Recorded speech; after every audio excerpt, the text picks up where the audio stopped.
Walaupun dia semayang. Walaupun dia semayang. Tapi dia tak iktiraf wajib. Contohlah dia semayang rajin. Jangan kata semayang fardu, semayang tahajud pun rajin. Tapi kalau tanya dia, apa pendapat pakcik tentang semayang ni? Semayang ni adalah hak individu. Jadi masing-masing boleh semayang. Tu pun semayang ni belum tentu orang semayang lebih baik daripada orang tak semayang. Wow. Dia semayang tu. Walaupun semayang, tapi itu akidah dia. Itu pahaman dia. Baik bagus yang tak semayang lagi. Tapi tak semayang pun bukan maksudnya tak semayang tu bagus. Nak banding dengan hak tu, dengan hak bengong tu. Hak ni bagus lagi.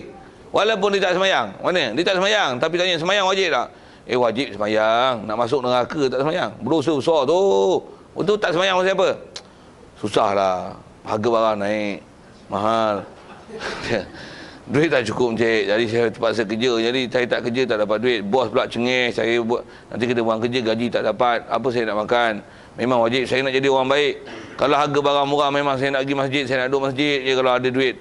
Saya tak boleh buat gitu pasal tanggungan banyak. Anak ada 16. Isteri ada 4. Bofi contoh kan. Tapi nak kata apa? Dia iktiraf. Dia iktiraf wajib walaupun dia tak semayang. Yang tadi walaupun dia semayang, tapi dia tak iktiraf. Macam mana pun yang bagusnya macam mana? Iktiraf pun iktiraf. Semayang. Itu sepatutnya ada dia. Okey. Jadi asal istilah dia yang sebut tak mengaku wajib itu adalah wajib usuli, pelaksanaan dia adalah wajib furu'i. Jadi wajib furu'i dengan tarikh yang kita dah bicara dulu, dengan mana buat berpahala, meninggalkannya berdosa. Tapi kalau wajib usuli, buat berpahala, meninggalkannya adalah kufur. Alhamdulillah. Baik. Maka kata dia, kerana inilah tiada jadi kafir orang yang tiada pernah semayang walaupun seumur hidupnya, walaupun seumur hidupnya dia tak pernah semayang. Tapi bila dia tak jadi kafir ni, selama ia mengaku wajibnya dan menerimanya dan tiada ingkarnya dan tiada berbuat perkara yang jadi murtad. Alhamdulillah. Itu syarat-syarat untuk jadi kata dia kekal Islam. Dia kata kita wajib pelihara hak tu. Jadi sekurang-kurang kita kena bagi pengetahuan ke orang Islam keliling kita ni.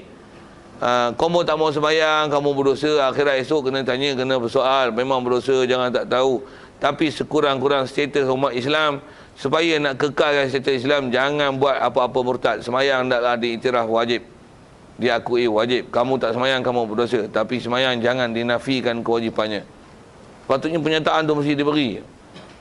Hadis, engkau tak mau sembahyang, kau tak mau tutup aurat, kau tak mau pergi haji, kau tak mau zakat, katalah bab-bab yang jadi wajib ni. Engkau nak hoha-hoha, engkau nak minum arak, kau main judi, ni sebab kau buat, jangan tak tahu benda tu. Kalau benda tu larangan, kau langgar, dia adalah haram dan berdosa. Dan isi hukum wajib iktiraf benda berdosa adalah berdosa, tapi kau nak langgar juga, itu jagalah kau akhirat esok dapat kena siksa. Tapi kau kena mengaku yang haram adalah haram, jangan sama sekali kau halalkan dia. Pernyataan tu sepatutnya bagi untuk selamatkan akidah tu. Betul, kaedah nak selamat akidah tu. Selamat akidah dari sisi hukum hakam. Jangan diiktikad benda yang haram itu adalah halal, yang halal itu adalah haram. Salah tu. Salah tu. Jadi betul kan pahaman tu. Jadi nisbah semayang tadi, dan dia tak semayang tu satu hal berdosa. Tapi dia mesti mengaku wajib dan menerima, dia tak ingkar. Dan jangan ada apa-apa pernyataan jadi murtad.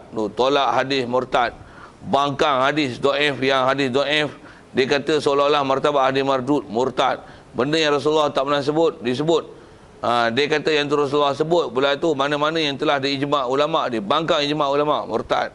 Alhamdulillah. Bahaya tu. Tu ialah antara yang kita kena ngaji elok-elok tu. Supaya kita faham elok-elok apa dia yang betul, yang salah tu adalah salah. Kita boleh pelihara diri kita daripada melakukan benda salah tersebut dan tetap di atas benda betul, insya-Allah. Baik.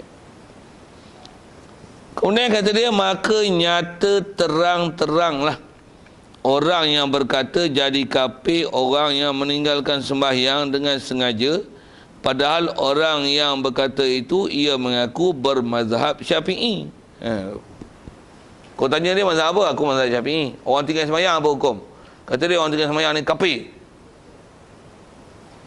Apa faham? Bodoh. Dia mengaku dia mazhab Syafi'i. Lagi? Atau ia tiada bermazhab mana-mana mazhab sekalipun. Dia tak ada mazhab mana-mana fiqh.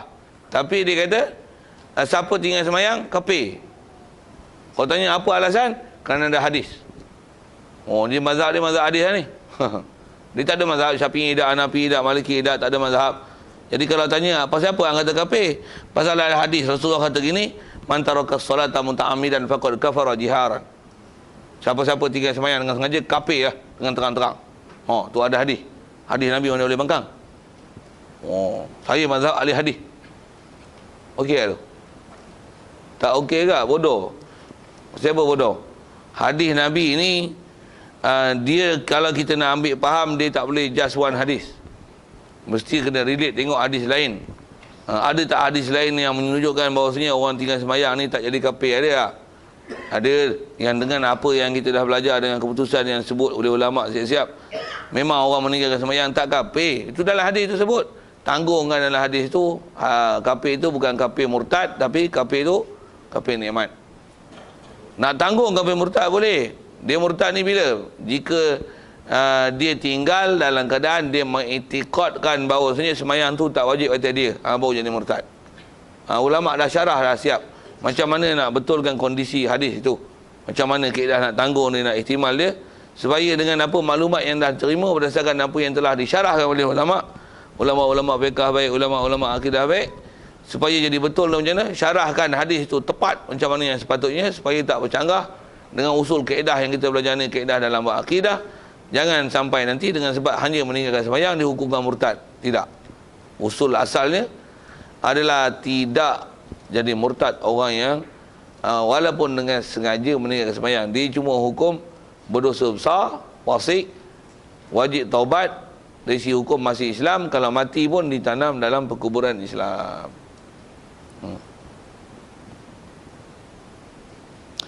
Jadi kalau dia kata dia tak ada mazhab ataupun dia mazhab Syafi'i, tapi kata dia siapa tinggal semayang murtad, bodoh sungguh kata dia. Terang-terang, nampak terang-terang, dah suduh, dah terang lagi bersuduh okey. Suruh spotlight lah tu. Maka adalah orang yang berkata jadi kafir itu ialah orang yang sesat. Pasal apa sesat? Pasal mengeluarkan hukum yang salah, yang tak ada seorang ulama pun mengikut kaedah ulama ahli sunnah wal jamaah mengatakan demikian. Dia orang yang sesat, lagi menyesat akan orang yang lain pula. Na'udzubillahi min zalik. Minta lindunglah daripada jadi sesat tu. Sebab kita berdoa minta lindung, na'udzubillah, a'udzubillah, wal iyazubillah. Itu lafaz-lafaz yang memang suruh diminta kita berlindung daripada minta berlindung dengan Allah Ta'ala daripada apa yang kita nak minta lindung tu. Ni sebab tindakan macam mana nak jaga diri supaya jangan sesat dan menyesat. Ngaji elok-elok, bagi faham apa yang betul. Kalau benda tu tak menepati dengan kaedah ilmu, hati-hati baik-baik, jangan tersilap. Dan sebar, jangan sebar ke orang. Kalau tak sebar, benda yang salah kita terima, hukum kita sesat. Kita sebar, orang terima apa yang kita ajar benda yang salah, itu hukumnya menyesatkan orang. Jadi hati-hatilah itu. Satu saya selalu pesan kat tuan-tuan, katanya saya selalu kata apa? You must make sure that you get information from the right person. Selalu kata macam tu kan. You must make sure you get information from the right person. Right person, right information. Bila ada informasi orang tak betul, maklumat tak betul, pening lah kita. Tuan-tuan ambil maklumat daripada Kasih Ahmad, pening. Ataupun ambil maklumat daripada internet. Dia kena tanya sikit internet je ni. Internet kau tengok siapa, web siapa, laman siapa. Kalau Facebook, siapa rakam Facebook kau? Rakam Facebook kau Tuan Mahathir, kacau. Mufik gitu lah. Rakam Facebook kau ialah Kasih Ahmad, kacau. Tengok siapa, who's your friend.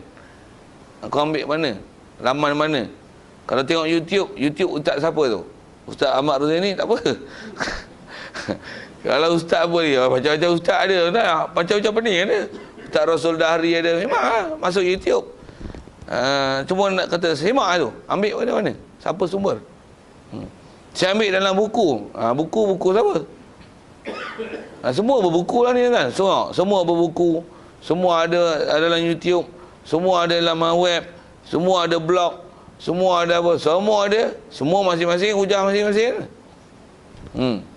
Cuma kaedah kita apa? Semak mesti ambil maklumat betul daripada orang yang betul dan sumber betul, rujukan betul. Kadang-kadang orang betul lah, tapi rujukan ni tak betul, cerita hukum tak betul. Tak betul tak?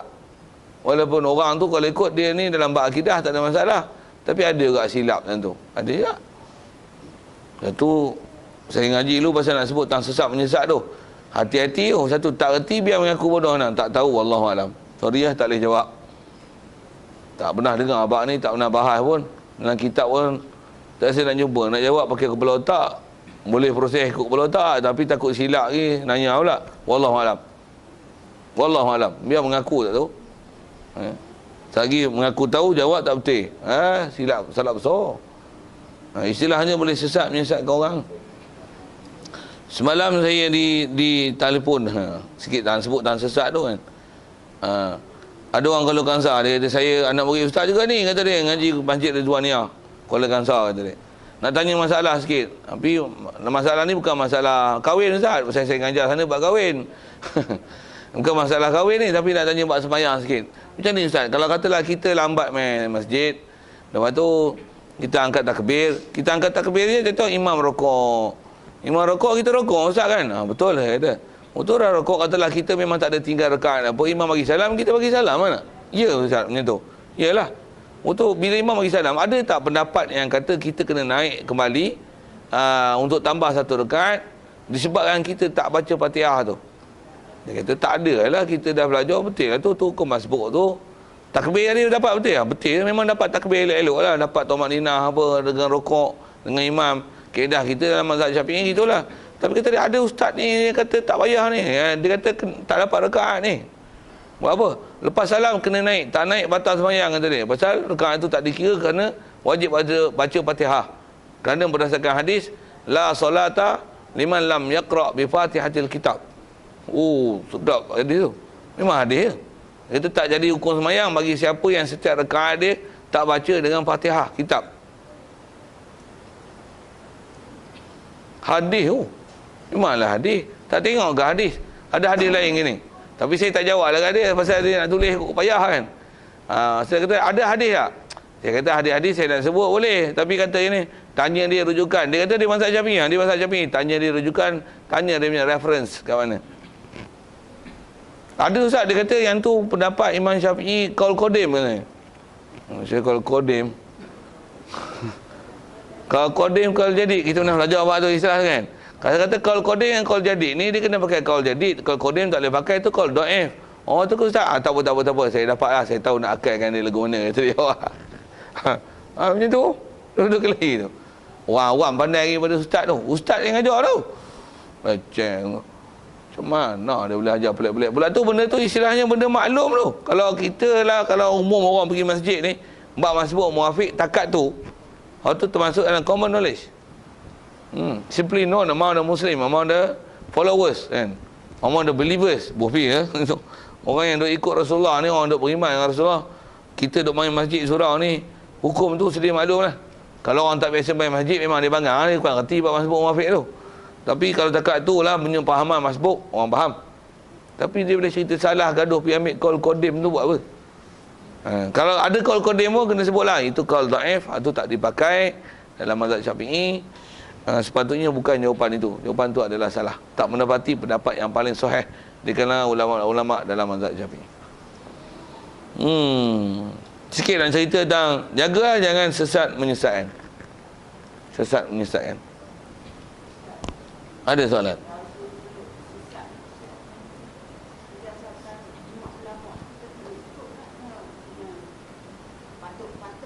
Ya. Ya. Best soalan tu. Bab soalannya soalan tentang ijma'. Ijma' ulama' ni kita kena patuh kan. Ijma' ulama' sekarang ni macam mana? Tu soalannya. Kena faham tak istilah tu.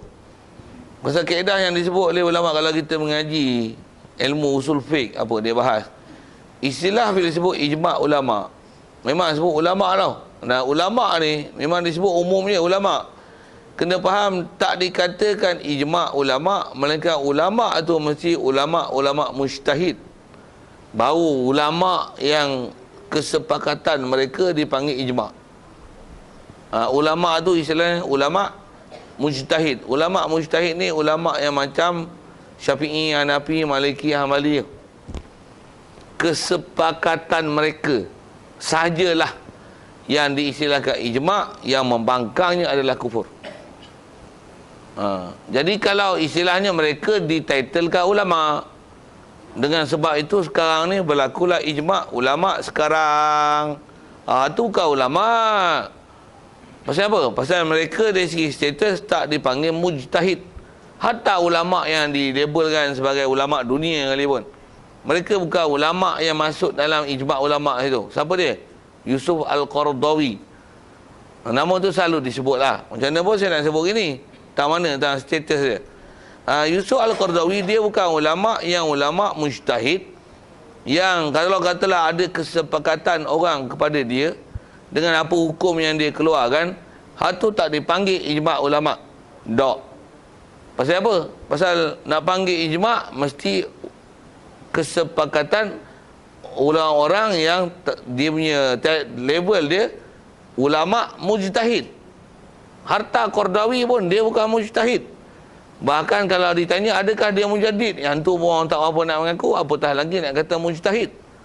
Jadi kalau ada orang sepakat, tak dipanggil ijma' tu.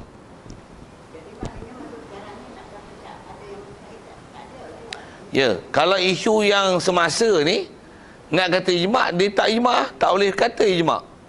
Pasal semua orang yang kalau kata keluar pendapat, mereka bukan ahli mujtahid, bukan ahli ijtihad, bukan ahli istinbat. Jadi tak boleh panggil ijma'.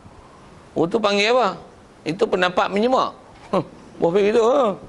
Apatah lagi kalau gini, pendapat mereka ni menyalahi daripada ijma' ulama' dulu. Tu. Ulama' dulu dah katalah ada ijma' mereka. Yang ni kononnya istilah ijma' lah kan, ataupun menyalahi ijma' tu.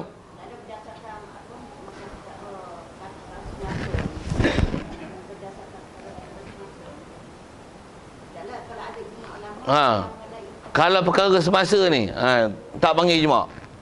Pendapat tak panggil ijma' tu. Ya betul, tak perlu patuh. Bahkan kata gini tau, bukan saja patuh, bahkan kalau ada yang istilahnya pendapat tu sewil, saya guna bahasa tu yang senang. Kalau pendapat tu sewil macam mana? Sepak aja, walaupun dikeluarkan oleh, contoh nama tadi saya sebut atas nama tokoh Yusuf Qaradawi sekalipun, sepak siapa? Tak betul. Antara isu sikit kalau dah atas soalan tu.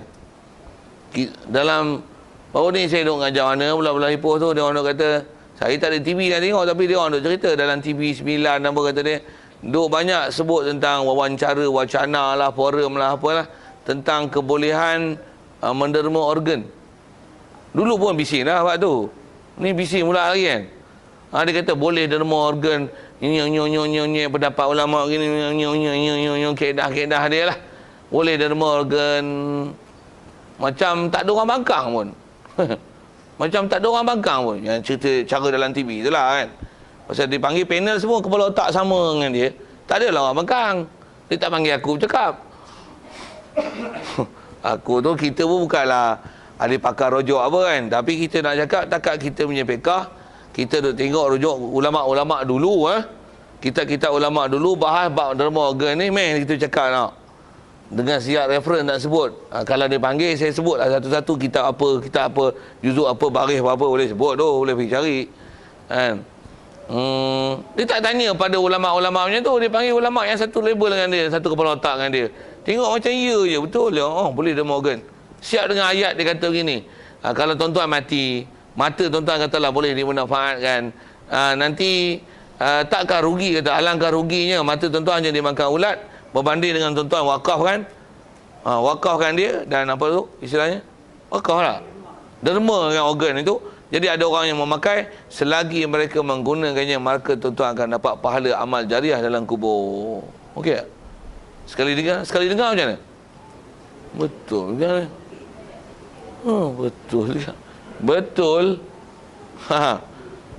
Kalau saya ngaji pun untuk guru ajar itu saya nak jawab ni. Alah senang je nak jawab pahaman bodoh itu.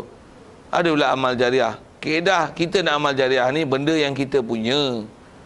Kalau saya ambil ni, saya ambil mikrofon ni, saya bagi kat pondok amal jariah boleh tak? Siapa? Tak boleh buat itu. Bukan saya punya. Jadi saya tak boleh buat kuasa tu, bahkan berdosa pula lah. Okey tengok. Benda yang kita punya baru boleh kita sedekah buat amal jariah tau. Boleh faham yang tu kan? Baru boleh kita wasiat apalah seumpama tu lah, derma.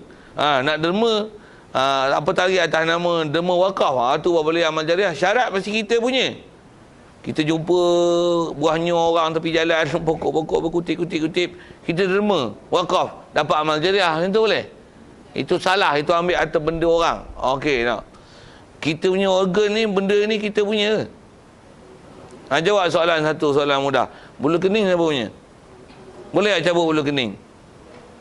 Tak boleh ke? Aku punya bulu kening. It is mine, you know. It's up to me whether I want to cabut it or not cabut it. Macam tu ke? Kepala otak, bulu kening pun bukan hang punya. Bukan kita buat, bukan kita punya. Kita nak potong bulu dalam anggota kita ni, dia tertakluk di atas apa, nak potong, nak cabut di atas perintah syarak tu. Mana syarak suruh potong, potong. Dia suruh cabut, cabut. Dia suruh biar, biar. Itu peraturan kita. Pasal bukan kita punya.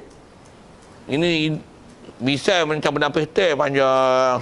Macam mana pun, dia istilah haram tu dah lah. Tapi jijik lah tengok kan. Tapi nak kata, nak potong tak potong ke, cukup tak cukup ke, dia atas peraturan syarak. Okey, situ eh. Pasal apa? Bukan kita punya. Bulu kening boleh tak cabut? Bulu kening pun tak boleh cabut. Soal. Bulu kening dengan organ mana besar? Organ bulu kening pun tak boleh cabut.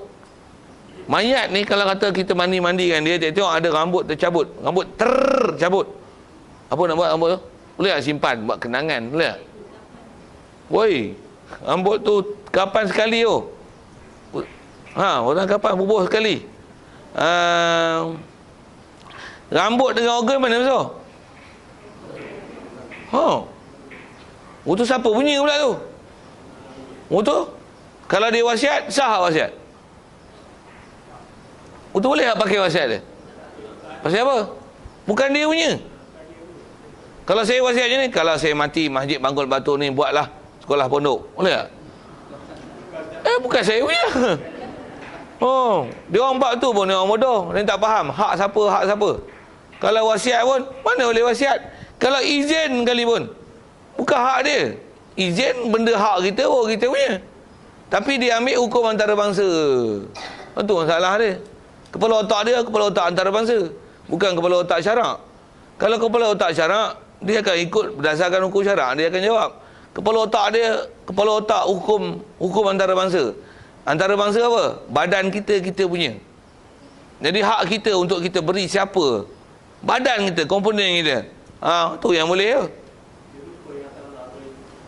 Dia kata lupa saya, dia tak hukum dengan dia punya parameter mizan syarak tu, tak dijadikan sebagai pengukur.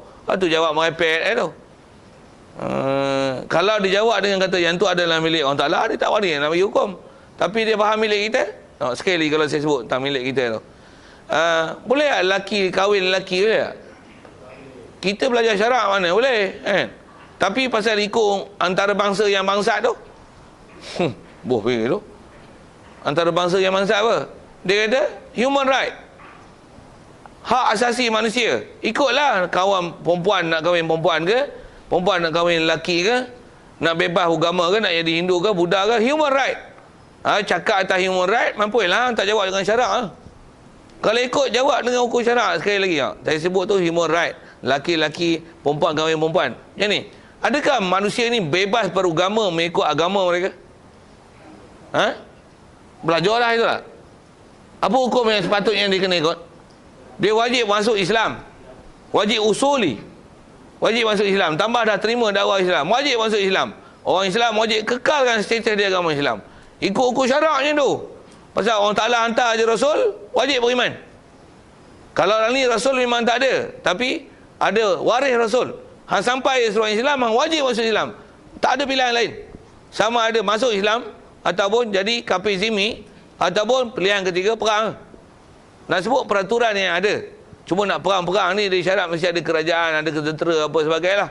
Tapi dari sisi hukum, orang kafir yang terima seruan Islam, wajib masuk Islam. Nak sebut tu hukum syarak. Hukum antarabangsa macam mana? Human right. Sama lah human right tu, Malaysia pakai hukum tu. Kepercayaan pada Tuhan. Acik ada Tuhan? Kau sebah kepala lutut. Tak apa. Nyor bumbang, nyor tu jatuh sebiji ambil tu. Make up sikit, buat muka peran sikit. Tak apa. Luluh. Buat satu agama baru, agama nyor. Nyor peran. Agama nyor peran namanya. Buah pergi daftar luluh. Luluh Malaysia. Jangan tak tahu, luluh. Dia termasuk fail timbul yang top sekali. Hak tu keutamaan dia bagi pasal bab agama. Dasar rukun negara yang pertama sekali, kepercayaan kepada Tuhan. Tu mula sekali. Luluh dengar tu. Luluh dengar tu. Pasal apa? Hak asasi manusia, human right. Jadi jawab dengan human right pening. Kita tengok keliling kita yang dah jawab dengan human right. Macam mana boleh ikut tu? Jauh kena. Asal cerita tadi mana pergi lah. Tang sesat-sesat tu lah kan. Jadi pendapat-pendapat yang macam tu jaga. Terbuka sikit lah. Tapi asal kita cerita, jangan sesat. Sesat menyesatkan, khusus sebut tadi ke fiqh, tauhid. Jadi apa-apa kaedah tu yang kena mengaji hukum syarak. Jadi mana hukum syarak tu, hukum yang ada tu kena pelihara. Yang kalau ada, dia orang sebut hukum macam hukum syarak, tengok tu yang kata mana rujukan. Kalau ni sebab mazhab fiqh apa. Kalau kata fiqh mesti rujuk ulama fiqh. Tauhid, ulama tauhid, kaedah apa, Abu Hasan Asy'ari ke Abu Mansur Maturidi. Mana engkau jadi reference? Kalau ayat Quran pun, adakah ayat Quran ni mansuh, mutlak, muqayyad, mujmal, mutasyabih, muhkam? Kena tengok semua. Habis-habis tak pandai nilai. Tengok apa yang telah dinilai siap oleh ulama, yang dah siap, rujuk pada ulama pakar. Itu kaedah kita lah supaya tak jadi sesat. Apatah lagi menyesatkan.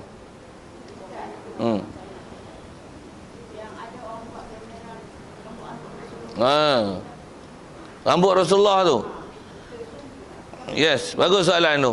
Masyhur sebut ulama, rambut Rasulullah yang ada tu, yang dia orang buat pameran itu ialah rambut Rasulullah yang disimpan oleh para sahabat, yang berkesinambungan dan bersalah-silah. Atas kata tanggung rambut tu rambut betul lah. Kalau rambut saya pun kalau cabut bubuh, orang boleh tahu kan. Orang boleh tahu. Kalau tengok DNA boleh tahu. Macam mana pun saya nak kata, kalau orang nak tipu boleh tipu. Macam mana pun atas status tu. Tu rambut tu bukan cabut pada Rasulullah ke? Tak. Itu bukan cabut pada Rasulullah. Rasulullah tak, dah Rasulullah wafat, tak ada siapa guna usik seputar tubuh dia. Apa yang nak sebut? Jadi rambut dia mana? Rambut tu ialah rambut dia yang telah dibedak-bedakkan oleh sahabat ketika Rasulullah masih hidup, dia bercukur.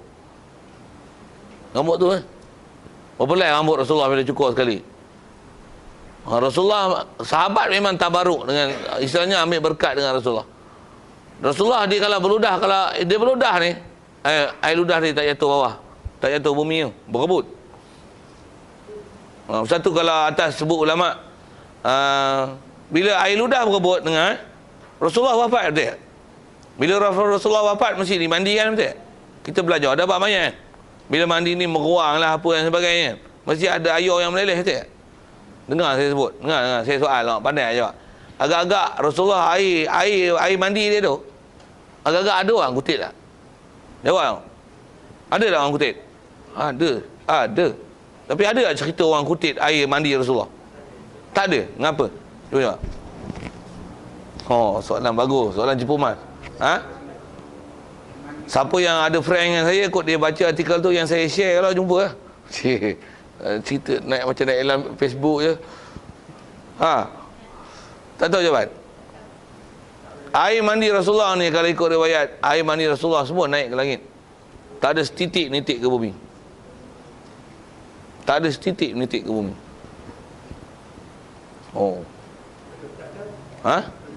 Panjang nak cerita tu. Mai tahu mana ya? Cerita mana? cerita salah silah tu pun, cerita ni cerita daripada ulama lah cerita tu. Macam mana cerita tu pasal tak ingat fakta betul saya baca, tapi nak cerita dia punya keputusan dia, kisah tu air mandi Rasulullah naik ke langit lah. Memang pernah ada orang tanya tu, pasal ada orang mimpi. Ni baru dengar tak? Orang dengar pasal ada orang mimpi. Mimpi pun pasalnya ada orang tanya, ke mana air mandi Rasulullah, mandi mayat masa dia dimandikan tu.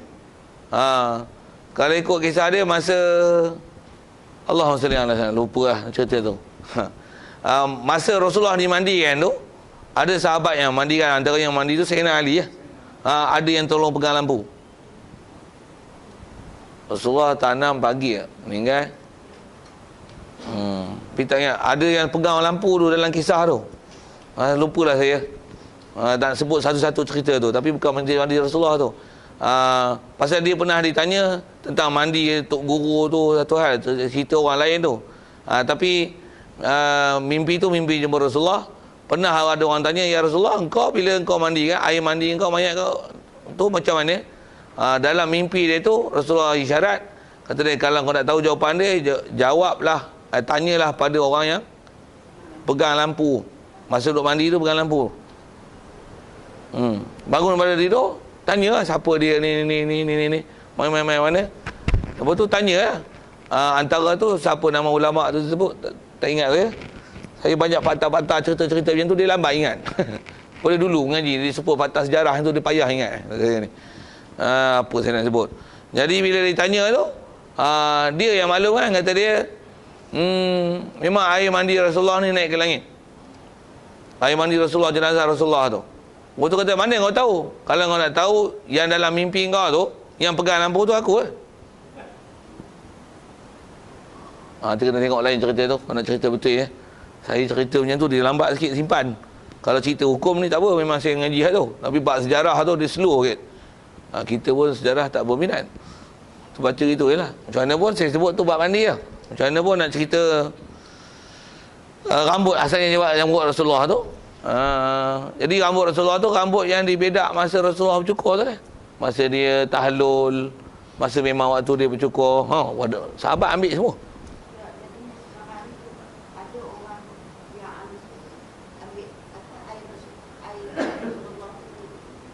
Air angin berubat. Kaedah yang diajar dalam syariat kita, harus kita tabaruk dengan asarus sahabat, asarus salih. Apatah lagi asarus Nabi, maksudnya kesan Nabi kan. Kita istilahnya bertabaruk dan ambil berkat. Kalau kita tengok ulama-ulama dulu kan, kalau Tok Guru ni makan air bekas dia minum macam mana? Kami dulu di pondok berebut. Tok Guru berebut kan. Kami berebut tu minum. Jadi selalunya yang dapat mukarrabin lah, yang duduk sebelah dia kan. Memang Tok Guru pun dia mesti tinggal ayah dia tak minum habis. Saya tengok pada dulu Tok Guru ni memang itu. Kami dulu saya duduk dengan Datuk pun berebut air Tok Guru. Air saya tak payah berebut lah, saya minum habis, saya tak tinggal. Saya tak ada apa berkat nak ambil.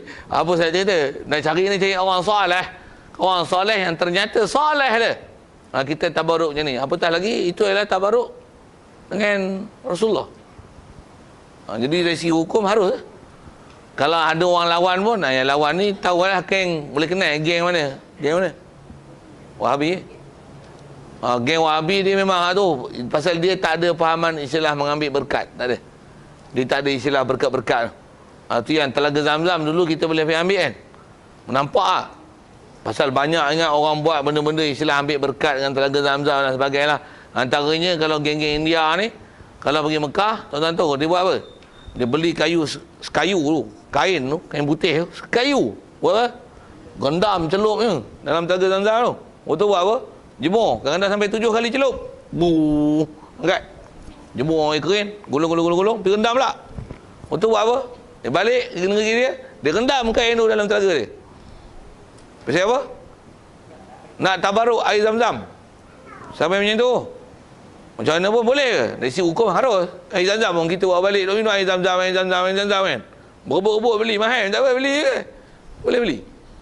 Boleh, tak ada masalah. Boleh masalah tu. Macam mana pun nak kata gini. Arab Saudi suka? Dia pahaman dia memang tak suka benda-benda ni. Dia tabaruk ni tak ada pasal. Yang ni membawa pada khurafat, bid'ah, syirik, mendewa-dewa Rasulullah sampai sembah pula Nabi Muhammad. Kita bukan sembah Nabi Muhammad. Tapi dia orang punya pahaman macam tu. Dia punya ayat dia macam tu. Nak menunjukkan kata dia tak suka benda ambil berkat ni. Apa dia buat? Lagu dalam. Tutup je, dia palam. Palam bahasa kampung, palam. Palam. Mana nampak langsung lagu dalam lah ni. Rumah tempat Rasulullah lahir. Runtuh je. Makam Imam Syafi'i berhampiran Kaabah tu, ada makam Imam Syafi'i tu. Pasal Imam Syafi'i dikebumikan di Kaabah. Dekat dengan Kaabah tu. Apa? Runtuh je. Kubur tu kalau boleh kubur Baqi', kubur Ma'la tu, Syubaikah apa tu. Kalau boleh dia nak berhabis tu, buang. Arab Saudi. Satu Mekah Madinah. Mekah tu. Sofa Marwah tu. Macam mana bukit Sofa, bukit Marwah? Apa ada? Habis semua. Tarah lah. Nak sebut tarah tu. Tak ada lah kesan-kesan sahabat ni. Kesan-kesan Rasulullah. Tak ada. Tu Sofa Marwah. Habis. Tarah lah. Kaabah tu pun kalau ikut, kalau dia runtuh Kalau ada pun, dah satu tak boleh runtuh. Nampak sangat sesat dia. Betul dia buat apa? Buat bangunan besar. Orang lah ni pergi Mekah, bukan tengok Kaabah tu. Tengok apa? Tengok jam besar. Asal. Lebih tu. Itu tanda-tanda kiamat yang Rasulullah pernah isyarat. Macam mana pun syarah panjang sikit lah kau tu. Tapi asal nak cerita, tabaruk dengan kesan sahabat, apatah lagi kesan Rasulullah. Boleh? Cuma sampai dikomersialkan buat air wangi apa tu. Dari segi hukum asal harus kan. Ikut jadi nak bangkang kan. Banyak benda lain nak bangkang. Kau nak bangkang hak babi. Hak babi, belah babi, lemak babi, apa babi, vaksin babi. Tu bangkang. Tu bukan tabaruk. Tu tak ada kena-mena langsung. Tapi yang tu tak dibangkang pula.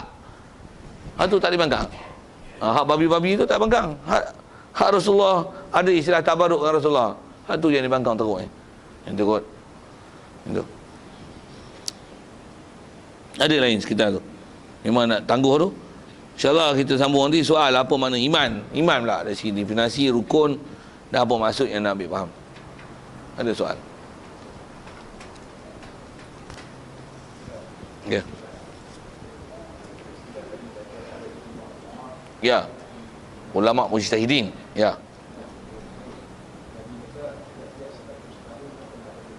Ya.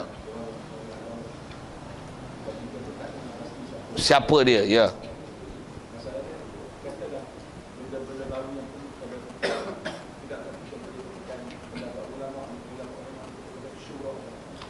Syura.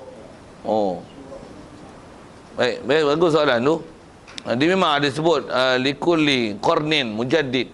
Setiap 100 tahun lah, ada ulama syarahkan qarnin tu. 100 tahun tu ada istilah mujaddid. Mujaddid ni bukan mujtahid. Mujaddid ni kalau terjemah orang yang mujaddid. Jadid ni asal mana daripada jadda, jadi tu. Maksudnya orang yang membaharukan. Mujaddid orang yang membaharu agama. Baharu agama ni bukan reka agama baru. Agama yang asal macam mana Rasulullah bawa. Istilah mujaddid ni dia pendekatan yang baru. Kalau dulu kitab lama tak ada baris, tak ada titik, tak ada koma, katalah misal gitu. Lah ni ditukar, ada titik, ada koma, ada gambar untuk tajdid yang benda tu. Hal tu yang mujaddid. Jadi maksudnya setiap orang, ada orang yang ada istilah mujaddid ni. Tu yang sahabat, tabi'in, tabi'in. Makin belakang ni, adakah ada tu yang munculnya ulama-ulama besar tu. Kata nak sebut satu-satu salah silah pun, saya jenis tak apai salah silah satu-satu tu. Kalau ada dalam Imam Syafi'i ni, mazhab Syafi'i ni siapa? Dia kalau ikut ada keturunan Rasulullah, ada keturunan Quraisy tu. Dia pula hidup zaman tabi'in. Dia jadi dia berjumpa dengan tabi'in. Lepas dia siapa dia Imam Muzani, lepas tu nama tu slow sikit nak sebut. Pasal jenis tak apa salah silah. Kalau belakang tu Imam Nawawi, Imam Rafi'i, tu Syekh Ibn Hajar. Untuk kitab-kitab yang pekah kita baca tu Syekh Tainuddin Al-Malbari. Kita orang Melayu ni Nawawi Bintan. Itu kalau satu masa tu dah meninggal Syekh Yasin Padang. Yang belakang-belakang ni. Maksudnya ada orang akan baru. Kalau kitab pun kitab lama dah ada. Tapi dia buat kitab baru, cara baru, susunan baru, formatin baru. Dia baru dari sudut itu. Yang tu panggil mujaddid. Yang tu yang mujadid, jadi bukan mujtahid. Baik, kalau ada isu-isu semasa, kaedah yang disebut oleh ulama kita, kalau atas kata syura yang ada ni sepatutnya dia bukan mengolah satu hukum baru. Bahkan kaedah dia apa? Pasal mereka bukan mujtahid, jadi dia tak boleh proses hukum. Dia tak boleh istilahnya istimbat hukum, dia tak boleh ijtihad hukum. Dia kaedah dia apa? Rujuk kitab lama, tengok apa yang ada, keluarkan mesti tepat macam mana ahli-ahli yang pakar dalam bab hukum tu. Yang hukum pun memang dah siap semua dari segi kaedah. Walaupun zaman dulu tak ada, tapi zaman lah ni apa permasalahan yang ada, sebenarnya dari segi kaedah apa yang telah disebut boleh dirujuk. Tu kalau saya sebut misal jadi organ tadi, memang dulu tak ada derma organ, tapi dah sebut masalah bulu kenin pun dah sebut. Bulu kenin dah sebut. Bahas siap. Hukum pun cara macam saya sebut lebih kurang tadi ya. Siap tu. Habis tu masalah sekarang ni, apa kaedah dia? Rujuk pada masalah yang telah mereka buat. Pasal Islam bukan 2-3 hari. Kaedah semua dah mantap, ulama selesai kan. Jadi kaedah syura ni sepatutnya mesti syura memesyuarat untuk cari keputusan yang betul, macam mana berdasarkan apa kaedah ulama dulu dah sebut. Bukan syura dengan apa hukum antarabangsa yang ada, betul cari nas untuk membolehkan dan membenarkan hukum antarabangsa yang ada. Itu syura yang sepatutnya. Satu, sama ada syura tu atas nama Jabatan Mufti, majlis, dia salah seorang daripada ahli majlis fatwa misalnya, walaupun nama majlis fatwa, dia tak boleh fatwa, dia taklid tu. Nama je ahli majlis fatwa, dia bukan keluar fatwa, dia tak boleh fatwa sikit pun, pasal bukan ahli fatwa semua ahli taklid. Kalau bahasa mudahnya nak sebut dengan istilah sikit kasar sikit bahasa saya ni apa, semuanya ahli bangangin. Bangang tu dari segi sudut tak boleh nak keluar fatwa sendiri, tak boleh, pasal bukan ahli fatwa. Fatwa apa yang ulama dah ajar pun, baik Syafi'i, kalau buat Syafi'i, mazhab Syafi'i pun dia tak reti. Mazhab Syafi'i pun dia tak reti apa kaedah Syafi'i, apa kawaid Syafi'i, apa yang ulama-ulama Syafi'i dah sebut khilaf dalam mazhab Syafi'i. Mazhab Syafi'i pun dia tak reti. Kitab pekah mazhab Syafi'i pun dia tak pernah belajar. Habis-habis dia nak istimbat hukum Quran hadis. Apa tu yang jadi kat kita tu, yang jadi sesat-menyesatkan tadi tu. Jadi kaedah dia kalau ada syura tu, kalau syura tu zaman sekarang ni atas namanya tu ahli majlis fatwa, baik fatwa negeri ke kebangsaan ke, kaedah dia pun bukan buat fatwa. Kaedah dia apa? Mesti get information from the right person, from the right reference. Ambil daripada orang yang betul, daripada rujukan yang betul. Bila rujukan tak betul, masalah. Macam mana pun, sikit kalau sebut lagi, tambah lagi tu, rujukan betul kata kami rujuk Quran hadis. Kami rujuk Quran hadis. Memang Quran hadis rujukan dia tempat reference tu betul. Tapi apa huraian Quran hadis tu? Huraian takut tak betul. Satu, siapa yang hurai betul? Mestilah huraian mujtahid. Mereka betul. Rujuklah pada apa yang telah dihurai oleh mujtahid. Zaman sekarang dia tak nak pakai mujtahid. Tu yang Wahabi jadi tu. Dia tak mau pakai mujtahid. Dia nak ambil Quran hadis yang dia nak syarah, dia nak istinbat, dia nak ijtihad, dia nak keluar hukum sendiri dengan cara dia. Tak nak mengikut cara ulama mujtahid. Seolah-olah dia nak jadi mujtahid, padahal dia mujaddid pun tidak. Apatah lagi nak menjadi mujtahid. Itu kot. Jadi yang ada tu masalah istilahnya fiqh muasarah, nak menyelesaikan isu-isu semasa ni, kaedah ulama dah sebut lama. Kalau sikit saya tambahkan satu lagi tau. Misalnya bab insurans ataupun ASN tu pun isu-isu yang duk sembang lah ni kan semasa kan. Ada yang kata haram, ada yang kata halal. Sebenarnya haram ke halal? Tu tengok fiqh yang dah ada. Ni ikut pendapat kepala otak masing-masing, nak ikut istilahnya apa? Buah pilah atas nama kebangsaan, atas nama fatwa ahli, orang yang nama ahli majlis fatwa dunia. Buah pilah bahasa itu, pengurusi majlis fatwa dunia. Boleh tu. Sekalipun pengurusi majlis fatwa dunia, tapi kalau dia punya information, reference dia bukan daripada ulama mutabar, sepak. Nak sebut tu kaedah yang ada, ulama dah ajar siap. Satu, bila ada yang salah, buanglah. Pasal kaedahnya bukan tak dibenarkan syura, tapi syura bukan untuk buat hukum baru, tapi syura untuk lihat apa ulama dah selesaikan, apa konkludasi yang nak sampai lah ni, macam mana nak selesaikan permasalahan umat tu. Macam tu kot.